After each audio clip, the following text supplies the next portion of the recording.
Icelandic na tanggong dinhi sa Pilipinas tungod sa pandemic apan nag-enjoy sa kadagatan nga mo'y nagsilbi niyang kalingawan. Gani usa sa nakapahingang niya ang mga dagkong statwa nga makita sa ilawom sa dagat sa lungsod sa Alegria, Southern Cebu. Kini ang report ni Femari Dumabo.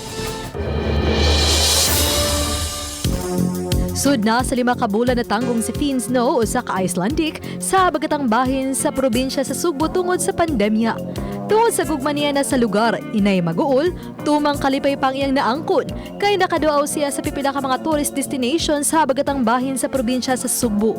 Atol sa interview kaniya sa GMA Regional TV Live, iyang gitugan nga naduaw na niya ang Kawasan Falls, kabaybayunan ug kadagatan sa Sugbo. Og labaw sa tanan, nakapangangha kaniya og usa sa nipailan niini diha sa iyang social media ang mga life-sized statwa nga naa sa ilawom sa dagat sa Alegria. Ang mga statwa alang kaniya maoy na nalipod sa dagat sa maong dapit.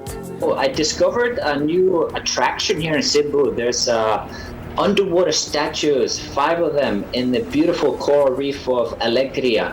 And what you see actually all over Philippines is there are statues of Mother Mary. Usa sa iyang naamguhan sa iyang pagkatanggong sa Sugbo, mao ang pagpasalamat ug paghatag og bilis sa ginagmayng mga butang sama sa pagsaksi sa pagsidlaw sa adlaw.